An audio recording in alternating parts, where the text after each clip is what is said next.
Hey everybody, this is Andrew Krausnick from Grand Forks First. If you haven't liked our Facebook page, please take a look. It's Grand Forks First, all spelled out, 3 words. Now you can see we have a YouTube channel as well, also Grand Forks First. This is our first video, it's just a cell phone and a guy. Maybe we'll upgrade our studio as we go along. This video is specifically to talk about the approval process for tax incentives greater than 5 years, property tax incentives greater than 5 years in Grand Forks, specifically around pilots. A pilot is a payment in lieu of taxes. I'm going to walk you through the current process. I'm going to walk you through what Mayor Baczynski proposed to change the process to, and I'm going to walk you through what it looks like it's going to result in based upon meetings that happened last week. The current process: developer submits a pre-application to the City of Grand Forks. City Council reviews that and votes to either accept or deny. If they accept or approve that, that's them saying they'll accept a full application from the developer. Next step, the developer submits a full application. That comes before City Council for preliminary approval. If they approve that, then it'll be set for a public hearing, usually a month out, at City Council again, where the final discussion and final vote would take place. If that incentive is 5 years or less, then that's all that needs to take place. The city has the authority to do so, and the other taxing entities have no say in the matter. If it's beyond 5 years, many of these developers have asked for 20-year incentives. It needs to go to both the county commission and the school board for their consent to participate. So if it is, say, a 20-year request, it would go from that City Council preliminary approval to what's called a Local Government Advisory Committee, or LGAC. That's made up of 2 county commissioners, 2 city council members, 2 school board members, and 1 representative from the Park District. It's an informational meeting, and no public comments are accepted, but they basically are given all the information about the tax incentive, and then they take that back to their respective entities. And then at each entity, so the county commission meeting will discuss it. Public are allowed to speak, 5 minutes per speaker, and then they vote on it. School board, they'll discuss it. Public can speak. School board allows 3 minutes per speaker, and then they vote on it.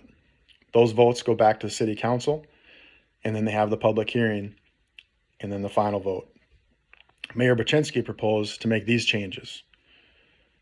Instead of having that Local Government Advisory Committee as one informational meeting with those representatives, and then having the votes at county commission and vote at school board, where people can speak at both of those, he wanted to consolidate all that into 2 meetings. So the first would be a modification of that LGAC meeting. It would be an informational meeting. All the school board would be a part of it. All the county commission would be a part of it. All the city council would be a part of it. Developer would present, the city would present what the project would be, what their ask was. They could have, the different entities could ask questions, they could have discussion. There'd be no public comment period during that meeting. Then they would have a second meeting with all the same people. And at that meeting, the citizens would be allowed to speak. The mayor proposed that they would have 3 minutes per speaker, and they'd have an overall limit of an hour, 60 minutes. So what that could result in is some people not being able to speak at all at this meeting. And then he proposed that they would actually vote at this meeting. So the county commission would have their vote, and then the school board would have their vote. So they do this in front of everyone in one meeting. So it would eliminate the separate entities having their meetings, their public speaking periods, and their votes. This was brought forward to both the county commission and then city council last Tuesday. Myself and Mona Leek both spoke in opposition to the proposed policy because it meant we had less time to speak, less people would have the opportunity to speak if they were in opposition or in favor of these tax incentives. There would be a matter of intimidation at these meetings with the groups together for their votes. So we spoke up in opposition to it. Unanimously, all 5 county commissioners asked that the proposal be modified so they'd have just one of those joint meetings for information, but at that meeting they would also allow citizen comments 5 minutes per citizen and no limit on the time. So everybody could speak that wants to speak. And then from there wouldn't be a second group meeting like that. It would just go to their respective entities as it had been, and they would have their public speaking time and they would have their votes. This was voted on unanimously, like I said, and then it went to the meeting at City Council after that last Tuesday, and it was presented back to City Council, and that was a unanimous vote as well to support that same thing. So the one group meeting, 5 minutes per speaker, and no time limit overall. Now, just the school board has to vote for that as well. Once they vote in favor of it, then that would be the process that is set. So ultimately, it went from possibly losing a great deal of citizen involvement at the respective meetings, and it turned into having even more citizen involvement based upon this revision of Mayor Baczynski's plan that the county commission voted on and the city council voted on. So now, following this recap that I gave you, I have the videos from both meetings, the county commission meeting first and then city council, and it's myself speaking and then Mona Leek speaking at the county, and then the reverse of that, Mona speaking first and then myself speaking at city council. Plenty more videos to come, but we wanted to fill you in on this part. Thanks a lot. He dissenting. All right.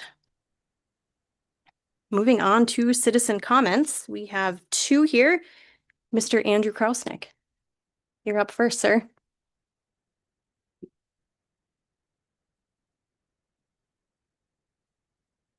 Press the button for the mic. Yep. Okay. All right. Thanks for having me. I'm here to primarily talk about Mayor Baczynski's proposal for the policy revision when it comes to approving tax incentives longer than 5 years, when your commission and the school board have a say in the process and approval. I'm representing quite a large group of Grand Forks County taxpayers. We also have some related questions we'd like to ask, and we're hoping for public, transparent answers. I'll start with some of those. We would like to know why your commission flipped its vote for the last pilot from a 5-0 vote to decline participation to a 3-2 approval to participate. With no changes to the proposal from one meeting to the next and no new information made available that wasn't already available, why did you change your vote? Commissioners Hagan, Rost, and Peach. Why with this last approval did you disregard the factor of competition with Bob Cowger and other multifamily rental property owners? Those who are going to have to unfairly compete with a complex that only pays 10% of their full share of taxes while they continue to pay their full share. Why with the reserve by Northridge, which was the project before Brookstone, did you not outright reject the incentive? Due to its unfair competition with those same multifamily rental property owners, as well as the potential competition with my business and other amenity type business owners. Please publicly let us know if you will be a no vote on a tax incentive for the potential Ray Richards development. This project, again, like the others, will compete with existing multifamily rental property owners unfairly. And this one would be an all-out assault on my business with the indoor-outdoor nature of the proposed gamified driving range and indoor golf simulator offering. I'm all for the ability to compete, as I've said numerous times, but I'm absolutely opposed to the corruption of free market competition via these incentives. Can you make a stand this evening and say you will not support such incentives moving forward? What we'd like to see from your commission is a very clear policy on tax incentives moving forward. We urge you to set a policy that states you will only consider primary sector businesses for any further tax incentives. If you haven't read the entirety of NDCC 4057.1, where these tax incentives are derived from, and if you haven't read through the 1994 legislative special session minutes, which is when the pilot portion was added, I urge you to do so. The intent was clear. These incentives were for primary sector additions to our community, job creators, businesses that create a new product, export that product out of state, and create new wealth for our community, and a Gristo, a Simplot, an LM. Those are the businesses these incentives are intended for. Incentivize A, and then B, C, and D will follow through private investment, housing, retail, services, and so on. We need to stop incentivizing A and B and C. There's no return for the county's taxpayers. I want to talk about a few projects and how irresponsible the approvals have been. Take Brookstone. We will have a net expense for that development, burdened by all of us taxpayers, and I'd be happy to discuss and debate why that is true, even though Mayor Baczynski and some others officials continue to say there are no new expenses. But their big push is to have millions in tax revenues at year 21 and beyond. Well, what if Brookstone is sold to the Grand Forks Housing Authority at year 21? Or what if Brookstone is sold to the Red River Community Housing Development or another housing nonprofit? Well, then it's tax exempt forever. What about Memorial Village, both Hislop and Fieldhouse? What if those properties are sold to UND by the owner at year 21? Well, then it's student housing with a no-profit mission, state-owned, and it's tax exempt also forever. The promise of millions in taxes coming in down the road isn't a promise that can be guaranteed. And during that 20 years, we're all covering the costs regardless. All of our property taxes have continued to rise. We haven't seen reductions. Regardless if you honor our request for the creation of a county policy regarding your qualifications for future approvals, at a minimum, we want to keep the approval and voting process as is. Sure, open up the LGAC process to all county commissioners and school board members.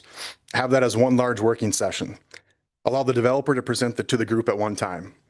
But then if the mayor or the developer or Mr. Lund from the EDC or Mr. Phelan or Mr. Gosted from the city or the Chamber of Commerce or any of the rest of their crew wants to try and sell the county commission or school board further on the incentive, require them to show up at the meeting, fill out a comment card, participate like we all do in the citizen comments portion of those entities' meetings. Stop allowing the city and the developer to run your meetings. I see value in the LGAC allowing for all of you and the school board to participate in, but don't allow for your voting to take place in an environment like that. It won't streamline things for your constituents. It will only streamline things for the well-connected few. And most certainly, do not agree to limiting our ability to speak. Mayor Buczynski's proposal includes limiting each speaker to 3 minutes with an overall time limit of 1 hour.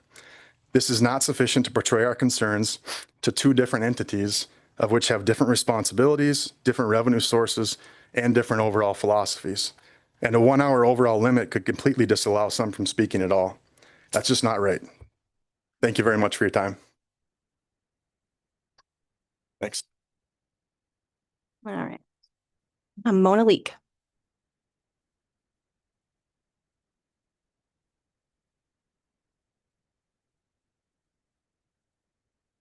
This is already, I'm like, press the button there and turn green. All right, there we go. Good afternoon, Madam Chair and Commissioners. I'd like to speak on the pilot revision today. And Andrew does an excellent job and fleshes everything out with a large amount of details. With me, you get the cliff notes. Okay. As I watched the COW meeting last week with the proposed policy revision, my takeaway was overkill and power grab by the city. I have 5 quick points. We certainly don't need another consultant. This city has spent way too much money on consultant. And with our restrictions on budgets right now, I think it would be foolish. Number 2, we don't need the chamber involved. For that matter, only the developers should make a presentation asking for the pilot, not a lineup of city officials, housing authorities, realtors, EDC, etc., making a command performance. Like what happened with the Brookstone pilot, when the city paraded a lineup of speakers that gave no new information. And you as commissioners, some of you flipped. Number 3, we don't need 2 meetings. One informational meeting could be beneficial. And as he was referring to, I know there's already a group meeting, and I forget the abbreviation for it, that's already been in process. Number 4, there should be adequate time for the public to ask questions and/or make a comment, because with this revision, the total amount of time a citizen can speak is being reduced dramatically. Number 5, and finally, each governing body should vote at their own respective meeting places. So there cannot be any further pressure put on each individual governing body. You all do different things. You all have different structures of collecting your budget funds. Let's keep them separate. And I thank you for your time. All right. Ms. Lundmark. I have 2 comments, both on item 5.9 on the agenda, the tax incentive policy. First, I have Mona Leek. All right, Ms. Leek, please.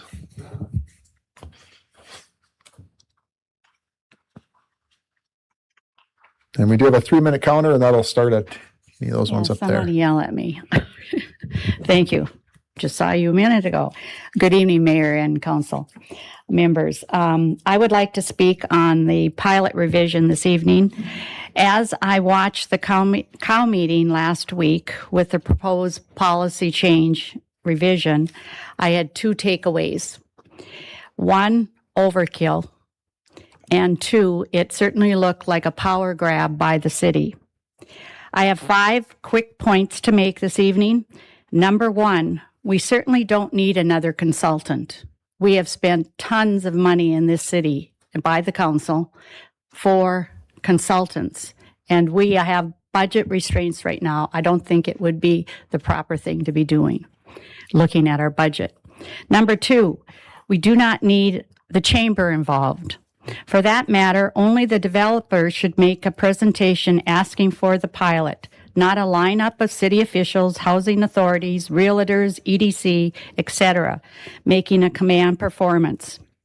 Like what happened with the Brookstone pilot, when the city paraded a lineup of speakers that gave no new information, and the county commission, or at least 3 of them, flipped their vote.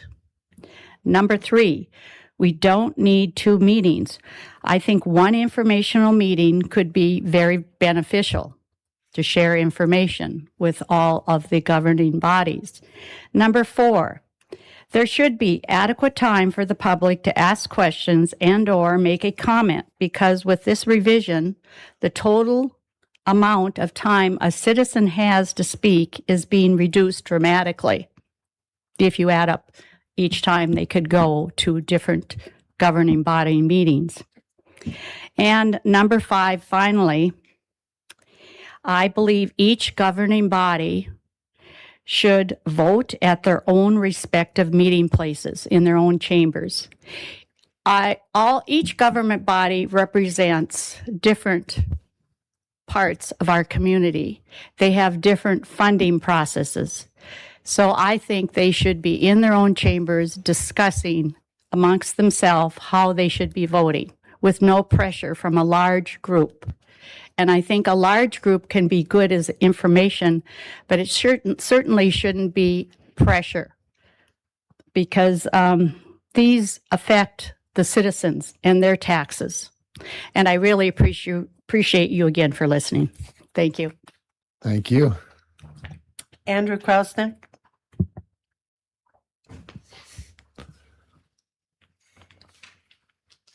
Mr. Krausnick, good evening. Good evening. Thanks for having me. I'm here to talk about the proposed tax incentive policy revision as well. Mayor Buczynski, you're selling this as a way to streamline the process. You've made comments at meetings, one where you directed it towards myself and Bob Calgar, saying your proposed policy would help us out so we could attend fewer meetings. This policy change wouldn't help us at all. It would hurt us. If folks read your entire proposal, they'll see you've included yet another limitation on our ability to share our concerns publicly. You want to combine what is now 2 separate voting meetings into 1 joint voting meeting and only allow us 3 minutes to speak. 3 minutes to address both the county commission and school board. 2 entities who have different responsibilities, different revenue sources, and different philosophies. Currently, we can attend the county commission's meeting for their vote and have 5 minutes to address commissioners. We can attend the school board's meeting for their vote and have 3 minutes to address the board members. We already have 3 minutes here during the preliminary approval, which you shrunk down from 5 minutes back in August. Then we have as long as we'd like during the public hearing. The public hearing is the only piece of citizen involvement I think you haven't touched yet, because you don't have the authority to do so. If you impose this 3-minute per speaker time limit, like you did for these meetings, it will be yet another sign of your censorship of folks you represent. If you impose the 1-hour time limit overall, there will quite possibly be speakers who don't even get the chance to speak. I can fill a room with speakers in opposition to the potential Ray Richards tax incentive if it isn't stopped prior via legal injunction or via legislative counsel or the attorney general stepping in with comment or opinion. But a filled room with a 1-hour time limit would mean some of those folks wouldn't be allowed to speak. That's censorship. I don't know another definition for it.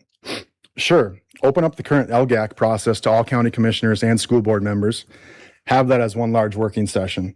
Allow the developer to present to the group at one time. But then if you or the developer, or Mr. Lund from the EDC, or Mr. Phelan, or Mr. Gosted, or the Chamber of Commerce, or any of the rest of your crew want to try and sell the county commission or school board further on the incentive, show up at the county commission or school board meeting, fill out a comment card, and participate like we all do in the citizen comments portion of those entities' meetings. Then sit down and let those entities vote. Real quick on Baker Tilly and the developer fees. $10,000 is much better than $2,500, but it still doesn't appear to be enough. The city's invoices show that just for Memorial Village 2 alone, it cost us over $9,000. That's without the look back period you're proposing. I have yet to receive my open records request for the Baker Tilly invoice for the reserve by Northridge, and that wrapped up nearly 5 months ago. You tout Baker Tilly's size and global reach and reputation, but are you telling me their accounts receivable department can't send an invoice in a timely manner? We want to know how much of our tax dollars, not the developer's dollars, were used to sell that project. Thanks for your time. Thank you, Mr. Krausnick. Any further comments?